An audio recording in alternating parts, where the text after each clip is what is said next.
Ya, resmi sudah Timnas Indonesia memasuki lembaran baru dengan masuknya pelatih baru Patrick Kluivert. Bagaimana kemudian sang pelatih akan menyusun, meramu taktik strategi yang baik untuk membawa Timnas Garuda menjawab begitu banyak target yang cukup tinggi di beberapa waktu ke depan. Itu akan menjadi pembahasan kita malam hari ini pemirsa bersama dengan para narasumber yang luar biasa yang akan mengupasnya dengan lebih menarik lagi. Ada Mas Dede Sulaiman, mantan pemain Timnas Indonesia. Mas Dede apa kabar? Sehat Mas? Baik, Mbak Kinanda. Sehat ya? Sehat. Dan juga sudah bergabung sama kita Bung Erwin Fitriasa, pengamat sepak bola. Bung Erwin apa kabar? Baik, alhamdulillah. Sehat ya? Bang Dede, Dan kita sehat, alhamdulillah, sehat. Masih menunggu juga bergabungnya Pak Sumarji, manajer dari Timnas Indonesia untuk bergabung bersama kita malam hari ini di Apa Kabar Indonesia Malam. Mas Dede, tapi begini, posisi Timnas Indonesia ini bisa dikatakan sudah siap tempur nih.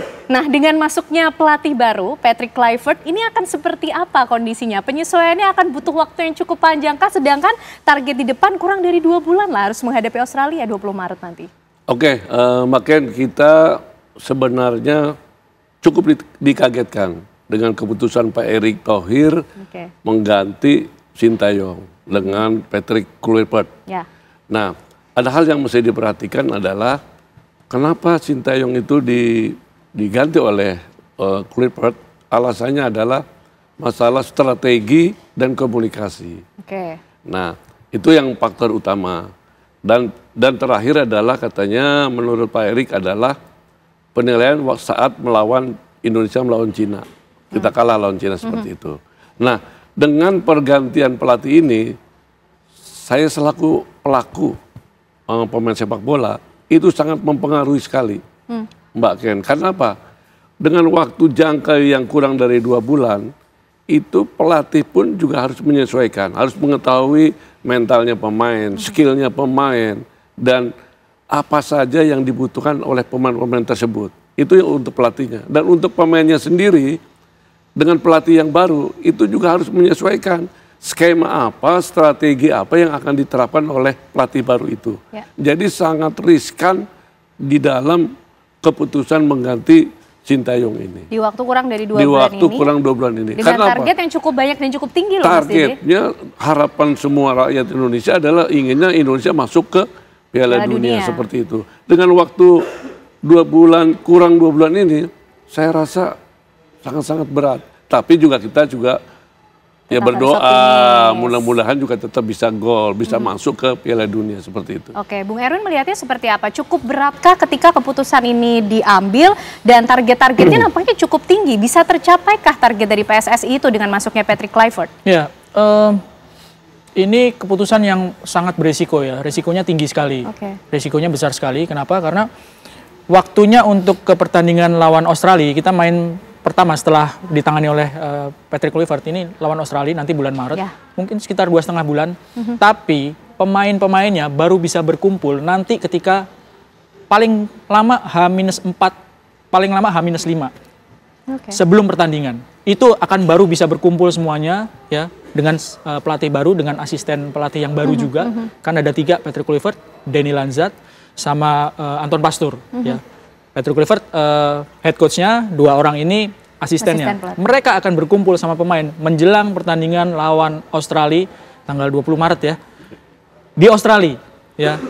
Biasanya pemain-pemain yang abroad yang dari Eropa akan langsung ke Australia, nggak akan ke Indonesia dulu. Ngapain gitu, buang-buang waktu karena waktunya sangat sempit. Kenapa kok waktunya sangat sempit? Ya itu jadwal FIFA Matchday-nya di situ. Karena nggak mungkin pemain-pemain itu dipanggil, ayo latihan gitu sebelum FIFA Matchday. Mereka kan sedang berkompetisi juga sama klubnya.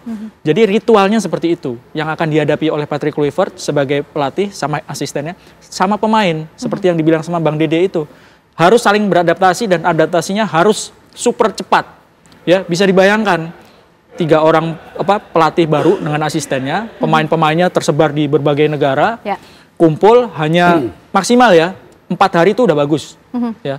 4 hari kumpul full itu udah bagus sebelum pertandingan lawan Australia. Jadi optimismenya untuk menjawab begitu banyak target yang cukup tinggi juga masuk di Piala Dunia gimana nih Bung Erwin melihatnya? Cukup beratkah, challenging-nya luar biasa dengan waktu yang begitu sempit? Challenging-nya pasti luar biasa. Ya. Adaptasi itu kan bukan cuma bahasa ya, bukan cuma bahasa, ada budaya juga, ada taktik, strategi, kebiasaan satu persatu pemain ketika sendiri gimana, ketika kumpul jadi satu gimana, itu teknis dan non teknis ya. sangat berat, tapi kita tetap harus optimis dong, ya kan? Tetap harus optimis. Sudah diputuskan ya, kalau kita memang masyarakat sepak bola Indonesia cinta sama timnas, oke, ini sebuah dinamika yang ada yang nggak puas, ada yang puas, ada yang mendukung. Tapi sekarang sudah diputuskan, pelatihnya sudah ada, targetnya atau lawannya sudah menunggu. Berat gitu ya. Australia kan bukan Timor Leste. Kalau lawan Timor Leste, lawan Brunei gitu optimis menang ya. Tapi Australia kan lawan yang berat. Kita harus optimis meskipun memang tantangannya berat. Tinggal bagaimana nanti pelatih baru dan pemain ini harus dapat dukungan dari semua elemen gitu. Dari PSSI, dari pemerintah mungkin, dari supporter, dari media. Itu harus bersatu padu untuk memberikan dukungan gitu. Terlepas dari kita sebenarnya pengen lolos Piala Dunia sekarang nggak sih gitu ya? Kan nggak kebayang sebelumnya itu, nggak kebayang bahwa Indonesia sudah ada di seperti ini gitu ya. Detik ini. Diantarkan oleh Coach Sintayong, itu harus kita akuin. Ya nggak kebayang, tapi kalau udah sampai sini, kita ada di posisi 3, selisih poin hanya 1 dengan Australia di posisi 2. Sekarang, Jepang, oke lah kita nggak usah ngomongin Jepang, karena mereka udah sangat dominan. Sangat besar, mereka dapat tiket langsung lolos 1. Tinggal yang langsung lolos nih posisi 2. Kita selisihnya sama Australia itu bedanya cuma 1. Sebenarnya cukup besar untuk cukup bisa besar, lolos. tapi lawannya kan berat-berat juga. Ada Australia di sana, nanti pulang ke Indonesia 5 hari kemudian lawan Bahrain, lalu lawan China dan lawan Jepang. Kita masih punya 4. Terbuka, tapi dengan kondisi seperti sekarang berat. Tapi optimis tetap harus dong. Tapi kiprah Kluivert seperti apa Bung Erwin melihatnya? Cukupkah untuk bisa menjawab challenge-challenge tersebut dan memelihara optimisme itu? Cukup apa enggak kan akan kelihatan di pertandingan paling tidak lawan Australia kayak apa sih. Tapi ya semuanya pasti khawatir. Bang Dede bilang khawatir ya, riskan gitu. Semua pasti khawatir kalau kalau memang tahu gitu ya bagaimana menyiapkan tim nggak mudah gitu ya, adaptasi nggak mudah. Khawatir. Kenapa? Karena Patrick Kluivert yang akan dilihat pertama kemarin-kemarin kan CV-nya. Ya kan? Betul. Bagaimana rekam jejak sebagai pelatih. Sebagai pemain dia punya catatan bagus, yang betul gemilang lah ya. Iya, di Ajax juara Liga Champions, di Barcelona dia juara La Liga gitu ya.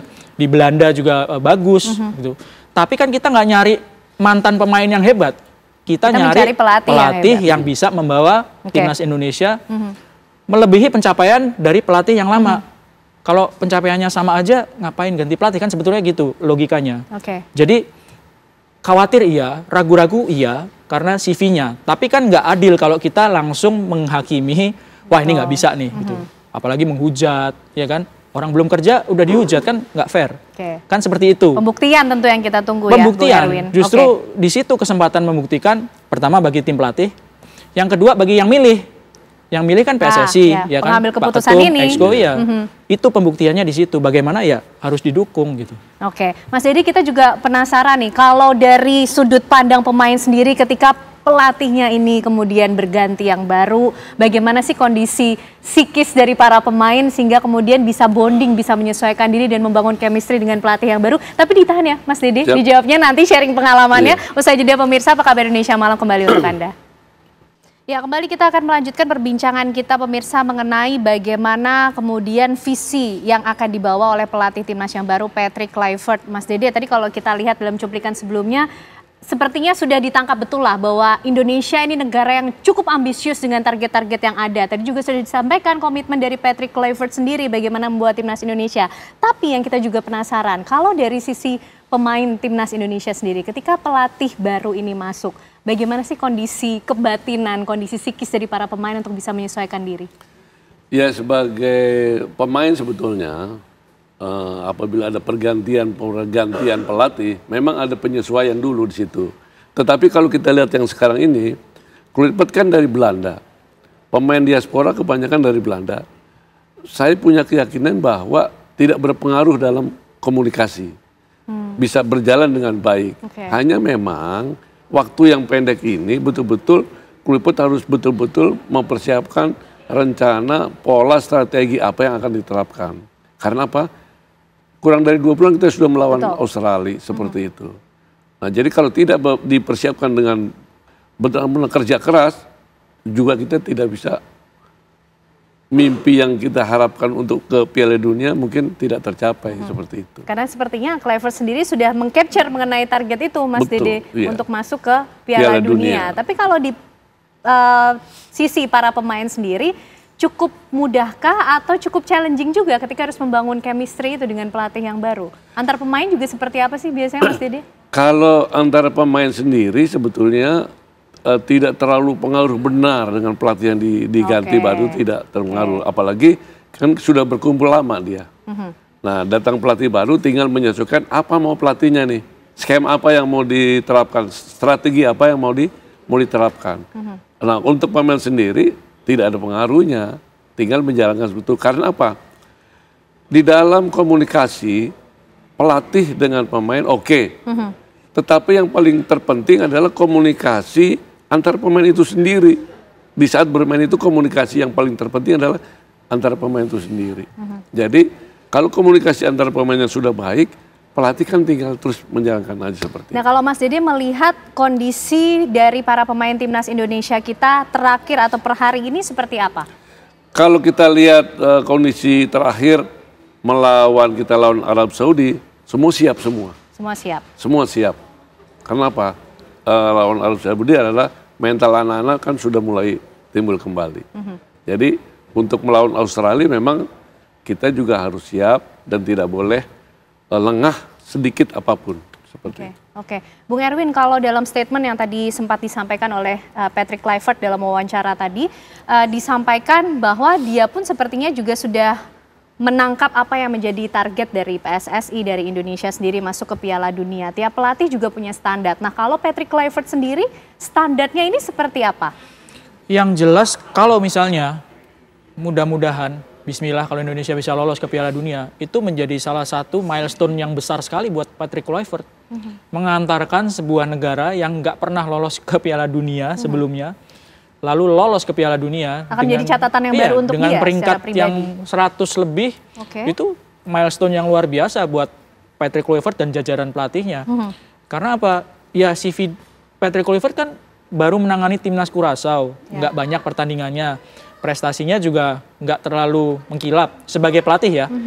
Dia belum pernah menangani timnas lain selain timnas Curaçao. Baru menjadi asisten pelatih Belanda tahun 2014. Belanda waktu itu dilatih Louis van Gaal, ya kan, peringkat 3 Piala Dunia. Mendampingi Clarence Seedorf jadi asisten pelatihnya Kamerun. Jadi Curaçao itu karir dia sebagai head coach pertama. Kalau dia sekarang sudah ditetapkan sebagai head coach Indonesia dan mendapatkan prestasi ya meloloskan Indonesia, itu milestone yang luar biasa. Makanya dia juga sudah state pengen untuk lolos ke Piala Dunia mengantar Indonesia, dan peluangnya masih ada, masih terbuka lebar gitu. Yaitu tadi kita di segmen sebelumnya kan bilang bahwa posisi 3, selisih poinnya dengan Belanda sedikit gitu ya. Masih punya 4 pertandingan, 2 pertandingan berikutnya juga ada di home, ada di Jakarta, lawan Bahrain, lawan Cina, yang secara kemampuan di putaran pertama bisa sebetulnya Indonesia menang gitu. Oke, Kluivert sadar betul berarti mengenai ini sebuah privilege tapi juga sebuah tanggung jawab besar. Dia juga punya standar dan ambisi yang sama artinya dengan timnas Indonesia untuk menjawab target-target itu? Harus selaras, harus selaras ya pemain-pemainnya.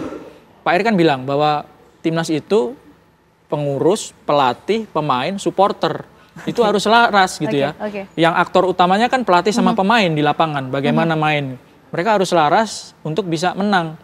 Jadi ya tantangan yang sangat berat gitu ya buat Kluivert. Sekali lagi dia belum melatih tapi sudah banyak kontroversi kan ya. Bukan cuma soal teknisnya loh. Yang dipermasalahkan, yang dipertanyakan ya. Wah, ini CV-nya nggak bagus gitu. Faktor non teknisnya, cerita-cerita dia di luar lapangan. Itu juga yang ramai ya di perbincangan di publik kita. Langsung dijadikan sorotan gitu. Bukan CV-nya dia yang asisten pelatih Belanda, asisten pelatih Kamerun, itu kan malah terpinggirkan gitu ya. Oke lah, nggak mentereng, tapi dia tetap punya CV yang dalam hal kepelatihan kan. Jadi dalam hal teknis diragukan, dalam hal non teknis diserang gitu ya. Sudah dikorek-korek gitu. Itu kan bukan hal yang mudah gitu bagi pelatih. Bahkan pada saat dia belum resmi loh. Baru rumor-rumor aja tuh.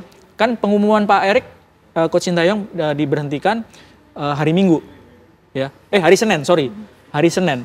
Itu hari Senin malam itu udah beredar kan? Ramai. Iya, ada tagarnya Patrick out. Masuk aja belum sudah ada tagar Patrick out kan? tekanan luar biasa itu kalau menurut saya. Masyarakat Indonesia mengawal betul mengenai bagaimana kiprah Kluivert ya. Iya, karena kan harapan untuk lolos ke Piala Dunia itu besar mengingat posisi sekarang gitu kan ya. Oke lah, ada yang bilang bahwa Indonesia itu siapa sih emang gitu. Jerman, Brasil, Belanda aja butuh bertahun-tahun untuk bisa mapan gitu. Indonesia kan iya kan baru 5 tahun belakangan ini di tangan Coach Sintayong tuh prestasinya naiknya. Ya ada peran dari Pak Erik juga dengan PSSI-nya, dengan pemerintah, program naturalisasi. Indonesia tuh siapa sih sebenarnya gitu. Harus tahu diri, iya harus tahu diri memang. Tapi peluangnya kan ada. Sehingga masyarakat Indonesia yang gila bola, antusias pasti gitu. Oke, baik. Indonesia itu siapa sih? Tapi jangan salah, Timnas Garuda ini berjuang betul untuk sampai di posisi yang cukup baik sampai hari ini. Pemirsa, kami nanti akan ajak Anda untuk melihat bagaimana posisi klasemen khususnya Timnas Indonesia dan bagaimana pula potensi yang dimiliki untuk menghadapi tim-tim lawan yang juga tidak bisa dianggap remeh. Usai jeda kami kembali untuk Anda.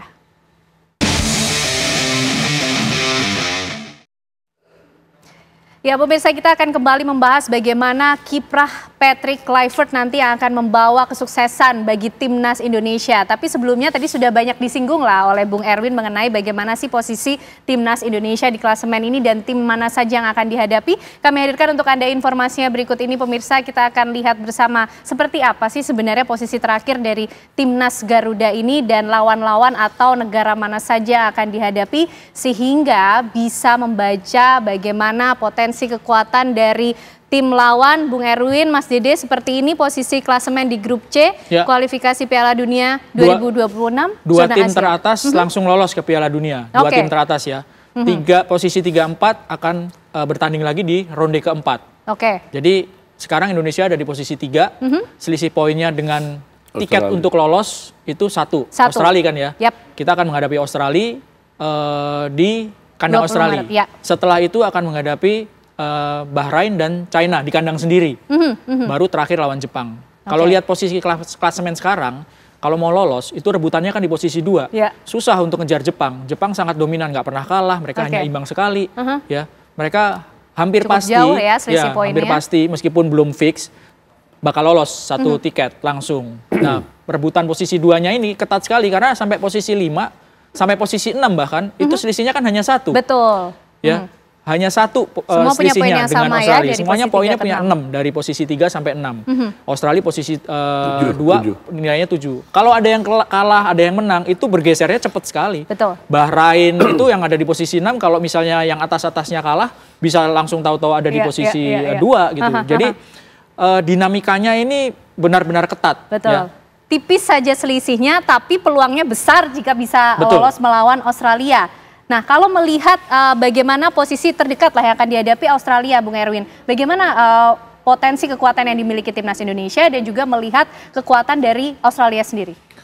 Waktu main di Jakarta, Indonesia menjamu Australia itu skor 0-0 ya, dan secara permainan Australia banyak mendominasi ya. Indonesia banyak terbantu dengan penyelamatan dari Martin Paes, kiper waktu itu banyak save-nya. Tapi sekali lagi bahwa ini sudah banyak berubah karena jarak untuk dari pertandingan pertama sampai nanti di Australia ini kan banyak berubah. Kondisinya juga pasti akan lain. Pelatihnya juga lain, asistennya juga lain, kondisi dalam tim itu non teknisnya juga lain gitu ya. Dengan kehadiran Patrick Kluivert dan asistennya asal Belanda, paling tidak satu modal yang dimiliki, salah satu modal adalah kesamaan bahasa, ya, kesamaan kultur sepak bola karena Kluivert dan 2 asistennya dibesarkan di sepak bola Belanda. Sebagian besar starter pemain Indonesia itu juga dibesarkan di kultur sepak bola Belanda. Ya kita berharap mungkin juga ini juga pasti sudah dipikirkan sama yang pilih Kluivert gitu. Ada kesamaan kultur bahasa gitu ya. Modalnya ini dulu deh gitu. Nanti gimana teknisnya di lapangan ya tergantung bagaimana adaptasi pemain ini dengan pelatih baru gitu kan. Tapi paling tidak mayoritas starter yang asal Belanda, yang diaspora Belanda ini secara satu komunikasi sudah komunikasi cukup mudah harusnya. Betul. Secara teknis kultur sepak bola sama Belanda. Termasuk total football yang akan dibawa dari karakter Belanda yang akan dibawa oleh Patrick Kluivert. Ya, Belanda itu identik dengan total football, tapi kan juga memperhatikan bagaimana lawannya gitu. Kalau misalnya lawan kelas dunia seperti Australia, Jepang, terus memaksakan total football kan riskan juga gitu. Jadi tergantung lawannya seperti apa gitu. Bendera latar belakangnya total football iya, tapi tergantung lawan apakah tetap mainnya seperti apa gitu iya. Baik, Mas Didi sendiri melihat posisi klasemen yang tadi sudah kita saksikan bersama tipis-tipis saja. Artinya tiap tim ini harus betul-betul cermat, berhati-hati ketika bermain, tapi juga memberikan performa terbaiknya. Nah, bagaimana Mas Didi melihatnya tadi? Kalau kita lihat klasemen tadi bahwa kita dengan Australia selisih 1. Ya, 1 poin. Tapi kita akan bermain di Australia, kan seperti itu ya. Memang kalau lihat permainan Australia waktu di Indonesia, dia mendominasi permainan. Australia itu sangat mendominasi. Nah, apabila kita main di sana, draw aja sudah bagus. Draw sangat bagus. Nah, dari posisi itu, ada hal-hal yang mesti diperhatikan adalah bahwa kita tidak boleh lengah menghadapi Bahrain dengan Cina. Karena kalau kita bisa ambil Bahrain dengan Cina di kandang, itu nilainya kita bisa melompat. Kan seperti itu ya. Bisa melompat, tetapi Jepang dan Australia kita tetap harus fokus dan kerja keras. Seperti itu.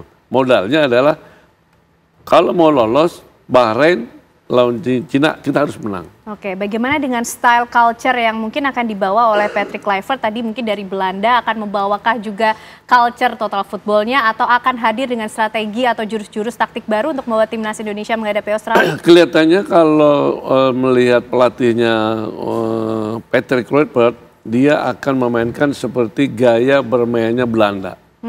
Kan seperti itu. Di mana mendominasi adalah pemainnya menyerang. Dan semua segala ini harus bisa pemain itu sendiri. Kan seperti itu. Nah, kalau waktu Sintayong memang strateginya Sintayong lebih banyak bertahan, kembali ke daerahnya baru counter attack. Kan seperti itu ya. Ini akan berbeda ini. Mudah-mudahan dengan adanya polanya seperti Belanda, kita bisa memainkan yang sangat baik seperti itu. Itu harapan terbesarnya tentunya. Tapi kita juga ingin tahu bagaimana harapan dan juga ekspektasi masyarakat Indonesia, pecinta bola kita ketika melihat posisi klasemen timnas Indonesia yang sudah cukup baik. Kami ajak Anda pemirsa untuk melihat bagaimana respon atau tanggapan masyarakat bersama rekan kami Nadila Saleh. Nadila, silakan. Ya, Ken, aneh betul sekali bahwa memang kita tahu bersama ya di tanggal 6 Januari kemarin ini PSSI mengumumkan pemecatan terhadap Sintayong dan kemudian tidak lama PSSI juga langsung mengumumkan dan mengonfirmasi bahwa pengganti dari pelatih timnas Indonesia yang baru ini adalah Patrick Kluivert begitu. Tentu dengan adanya pergantian ini publik juga menyuarakan pendapatnya, menyuarakan tanggapannya dan responnya terhadap pergantian ini. Ada yang setuju, ada juga yang tidak setuju. Dan saat ini saya akan ajak Anda untuk bertanya dengan perwakilan dari masyarakat yang menjadi narasumber saya. Sudah bersama dengan saya di sini ada 3 pemuda-pemuda di sini. Selamat malam, boleh kenalan dulu namanya siapa aja? Saya Arif. Saya Aros Satrio. Saya akan bertanya ke Mas Arif terlebih dahulu. Mas Arif, ini mendengar pergantian pelatih timnas Indonesia ini, Mas Arif posisinya setuju atau enggak sih? Kalau saya sih setuju ya. Kenapa saya setuju? Karena yang pertama Patrick Kluivert ini dia bukan pemain asing. Dia tuh pemain bintang lah dulu di masanya ya. Memperkuat Barca, Ajax, AC Milan. Dan memang kalau dari sejarah kepelatihan antara Patrick Kluivert dengan Sintayong itu memang jauh lah, karena juga dari senioritas juga lebih senioritas Sintayong. Nah, cuman harapan saya itu adalah berharap dengan masuknya Patrick Kluivert yang menukangi timnas Indonesia, dia bisa membawa warna baru, sentuhan baru, darah baru, apalagi dia kan pelatih yang under 50 ya usianya. Mungkin dengan ada sentuhan dari Kluivert ini bisa membawa corak berbeda untuk timnas kita, karena kan Coach STY itu hebat ya, karena 5 tahun terakhir ini dia bisa membangun timnas kita ini luar biasa lah sampai bisa lolos ke babak 3 kualifikasi Piala Dunia. Tapi ada tapinya nih, banyak juga pendapat yang bilang bahwa formasi Coach STY ini terlalu cenderung bertahan dengan posisi pemain belakang sampai 5 gitu kan. Nah, mungkin apa yang dievaluasi oleh PSSI untuk mengejar lolos ke kualifikasi Piala Dunia 2026, sebenarnya kalau pola permainan masih seperti ini tidak akan bisa membawa banyak perubahan. Kalau saya melihat seperti itu. Jadi saya yakinlah Pak Ketum PSSI, Pak Erick Thohir dan exco yang lain sudah memikirkan ini dengan matang. Dan saya berharap dengan masuknya Patrick Kluivert, apalagi dia orang Belanda juga, pemain naturalisasi kita juga kebanyakan dari Belanda juga, chemistry-nya bisa lebih dapat dan mungkin pemain-pemain naturalisasi ini yang sebetulnya punya insting menyerang tuh bisa lebih diakomodir lah, bisa lebih dimajuin, terus juga mungkin juga dari komunikasi bahasa juga pasti akan lebih klop gitu kan. Jadi saya berharap nih Patrick Kluivert bisa membawa total football ke timnas kita. Jadi insya Allah lolos. Oke, artinya Mas Arief ini setuju. Kita akan dengarkan pendapat dari Mas Aros. Mas Aros ini setuju apa enggak, Mas? Saya nggak setuju. Oke, nggak setuju. Kenapa tuh, Mas? Menurut saya agak keputusan yang sangat agak sedikit berbahaya mengganti pelatih di tengah-tengah kualifikasi babak ketiga Piala Dunia 2006 yang sudah berjalan. Timnas Indonesia bakal ngadepin Australia away di Sydney 20 Desember 2025. Bagaimana dalam waktu 1 bulan lebih sedikit Patrick Kluivert membangun chemistry kembali seperti itu dan meracik strategi untuk meraih kemenangan di Sydney. Saya rasa agak pendek waktu adaptasi yang dimiliki Kluivert bersama dengan penggawa timnas seperti itu. Mas Aros, tadi kan Anda sampaikan bahwa ini persiapan untuk Piala Dunia begitu ya. Ini menurut Anda dengan adanya keputusan dari PSSI seperti ini, menurut Anda timnas Indonesia bisa masuk nggak untuk bertanding di Piala Dunia? Saya keberatan dengan pergantian pelatih ini, tapi saya secara pribadi memberi kesempatan untuk Patrick Kluivert dan juga mungkin dalam benak PSSI sudah melakukan kajian, evaluasi mendalam terkait dengan taktik-taktik Sintayong dan juga merekrut Kluivert atas dengan pertimbangan matang. Jadi saya tidak dalam posisi untuk mengkritisi kebijakan, tapi saya agak keberatan Patrick Kluivert yang diambil untuk mengganti Sintayong dari segala beberapa nama yang saya rasa lebih pantas menggantikan Patrick Kluivert. Oke, baik. Tadi sudah ada satu yang setuju, sudah ada juga satu yang tidak setuju. Kita tanya ke narasumber saya yang ketiga, Mas Satrio. Mas Satrio setuju nggak nih? Tentu tidak setuju ya Nadila, karena betul tadi disampaikan Bang Aros bahwa pergantian pelatih ini dilakukan di tengah-tengah kita sedang menghadapi kualifikasi Piala Dunia di round ketiga ini. Jadi dengan pergantian pelatih ini tentu kan ada yang banyak terjadi di ruang ganti. Persiapan ini kan harusnya lebih fokus kepada teknik, kemudian fisik dan lain-lain. Tapi kita mengganti pelatih baru di tengah-tengah kita sedang fokus untuk lolos ke Piala Dunia. Apalagi kita masih punya kesempatan untuk bisa lolos ke Piala Dunia tanpa harus ke kualifikasi tahap keempat. Apalagi sosok yang menggantikan Coach Shin ini tidak lebih baik dari Coach sendiri. Kita tahu Patrick Kluivert ini di kepelatihan ini jam terbangnya tidak setinggi Coach Sintayong. Tapi apapun itu keputusan PSSI sebagai pemain ke-12 ya supporter kita harus dukung agar kita bisa semuanya fokus lah untuk Indonesia timnas bisa lolos ke Piala Dunia. Jadi kita berterima kasih kepada Coach Sintayong dan kita menyambut kedatangan dari coach yang baru Patrick Kluivert. Oke, Mas Satrio, tadi kan disebutkan oleh Mas Arief kalau bahwasannya Patrick Kluivert ini merupakan pelatih yang masih muda, kemudian banyak sekali skill-skill yang bisa dia bagikan kepada timnas Indonesia. Begitu, apa harapan Anda untuk Patrick Kluivert buat timnas Indonesia? Kalau melihat keputusan PSSI untuk mengganti pelatih dari Coach Sintayong menjadi Patrick Kluivert ini kan salah satunya ada kendala komunikasi. Harapannya tentu dengan kebangsaannya Patrick Kluivert yang warga negara Belanda ya, dan banyak pemain timnas kita ini diaspora dari Belanda, sinergi antara pemain dan pelatih ini menjadi lebih baik dan ya tentu kita berharap bisa lolos ke Piala Dunia dengan kepelatihannya Patrick Kluivert. Oke, nah pemirsa, saya ingin mengajak Anda untuk bertanya lagi ke pendapat yang setuju Patrick Kluivert menjadi pelatih timnas Indonesia. Nah, sekarang kan beredar di media sosial terkuak pendapat-pendapat dari masyarakat mengenai Patrick Kluivert sendiri. Ada background-nya dan lain sebagainya. Bagaimana Anda melihat pendapat-pendapat masyarakat itu, Mas? Ya, memang ada serangan ya ke Patrick Kluivert terkait kenapa dia dianggap tidak cocok melatih timnas, terutama soal dikata terlibat judi dan lain sebagainya, kehidupan pribadinya mulai diungkit. Kalau menurut saya sih lebih baik kita melihat secara objektif ya, maksudnya seperti judi ataupun mabok ataupun apa budaya-budaya seperti itu kan di pemain bola tuh sepertinya hal yang tidak hanya menerpa seorang Patrick Kluivert, tapi juga pemain-pemain lain juga ada kemungkinan seperti itu, teman. Kita tidak tahu saja gitu. Jadi lebih baik objektif saja dilihat dari prestasinya dia gitu.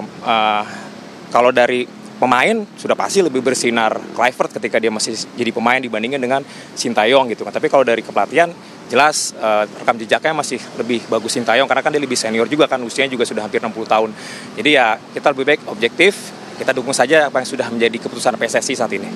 Oke, baik, terima kasih Mas Arief, kemudian Mas Saros dan juga Mas Satria untuk pendapat-pendapatnya, dan Ken Ani dan juga pemirsa tentunya ini ada pendapat yang setuju, ada juga yang tidak setuju, tapi kita tentunya ini bersama-sama berharap siapapun pelatih Timnas Indonesia, semoga ia bisa membawa Timnas Indonesia menjadi lebih maju lagi sehingga sepak bola Indonesia bisa lebih berkembang dan lebih maju lagi. Sementara itu. Oke, baik, terima kasih Nadila Saleh tadi sudah mengcapture bagaimana kira-kira respon masyarakat beragam, ada yang setuju, ada yang tidak setuju, tapi semuanya seragam, punya harapan, punya ekspektasi yang besar dengan masuknya pelatih baru di Timnas Indonesia. Kita masih akan melanjutkan perbincangan kita yang semakin seru ini pemirsa mengenai bagaimana kira-kira gaya, culture, budaya total football yang akan dibawa oleh Patrick Kluivert membawa Timnas Indonesia menuju kesuksesan. Kami akan hadirkan untuk Anda usai jeda.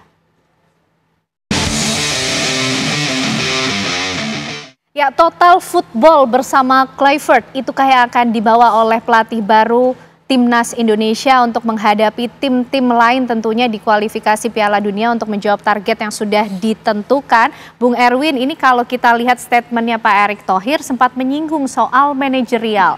Nah, Patrick Kluivert ini juga sudahkah memahami mengenai challenge atau PR manajerial seperti apa sih yang kemudian harus diperbaiki atau diolah oleh Kluivert dengan Timnas Indonesia? Harusnya udah tahu ya, karena untuk menerima pekerjaan itu kan pasti udah dikasih tahu, nih challenge-nya seperti ini, targetnya seperti ini, medan yang akan dihadapi seperti ini gitu, harusnya udah tahu. Tapi sekali lagi bahwa salah satu modal yang mungkin akan sangat terpakai oleh Patrick Kluivert dan Dani Lanzat serta Pastur, dua pelatihnya, adalah kesamaan dalam kultur, dalam bahasa. Ya, itu harusnya sih bisa menjadi salah satu modal yang sangat berharga ya. Karena apa? Waktu menghadapi Arab Saudi, menjelang menghadapi Arab Saudi kan sempat ada pemain-pemain yang mengadakan briefing ya tanpa ada tim pelatih. Itu juga semua orang udah tahu ya. Hasilnya waktu itu Indonesia bisa menang meskipun belum tentu karena briefing itu gitu ya. Tapi paling tidak kan ada ada upaya dari para pemain itu untuk bersatu untuk menang gitu ya. Terakhir patokannya kan di situ.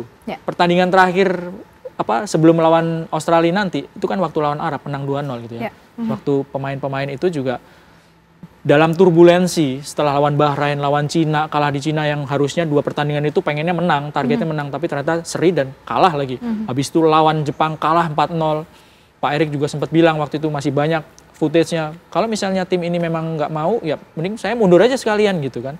Setelah itu kan seperti terlecut semuanya ya. Pemain juga ada inisiatif untuk menggelar pertemuan gitu ya. Akhirnya juga bisa menang. Artinya ada harapan lah ya. Ada harapan ketika pelatih baru juga datang dengan kultur yang berbeda mungkin. Kalau saya boleh menduga-duga mungkin kulturnya kalau orang Eropa itu lebih terbuka gitu ya. Ada diskusi antara pemain dengan pelatih. Kita berharapnya cair gitu. Ya, situasinya cair sehingga hasilnya bisa maksimal.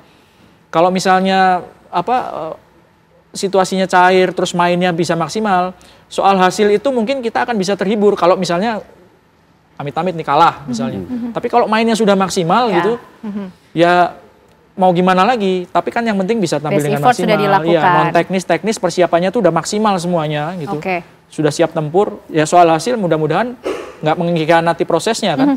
Seperti itu sih. Oke, Mas Dede, catatan mungkin yang bisa diberikan untuk Timnas Indonesia kita dengan pelatih yang baru Patrick Kluivert untuk menyambut nanti pertandingan yang paling dekat melawan Australia 20 Maret seperti apa? Ya paling tidak bahwa pemain-pemain sekarang ini kan dilatih oleh pelatih baru. Tetapi pelatih baru ini adalah juga pemain-pemain kita kan banyak pemain-pemain dari diaspora dari Belanda. Saya yakin bahwa komunikasinya pemain-pemain dan pelatih itu akan chemistry-nya akan masuk kan seperti itu ya. Mudah-mudahan lawan Australia juga kita bisa memenangkan pertandingan. Paling miss adalah harus bisa draw dengan Australia. Kalau kita mau menuju ke Piala Dunia. Minimal draw ya. Minimal draw. Oke, pelatih baru tentunya harapan baru untuk timnas Indonesia. Kita berharap yang terbaik, kita tunggu pembuktian terbaik juga dari Patrick Kluivert untuk membawa timnas Indonesia menuju kesuksesan. Nanti 20 Maret terdekat melawan Australia, kita akan nantikan hasil terbaik yang akan dibawa oleh timnas Garuda. Terima kasih Mas Dede Sulaiman, Bung Erwin Fitriansa, terima kasih sudah membahas begitu luar biasa mengenai kedatangan pelatih timnas Indonesia yang baru Patrick Kluivert. Pemirsa, tapi tentunya Apa Kabar Indonesia Malam masih memiliki sejumlah informasi untuk Anda bersama dengan Vena Kintan.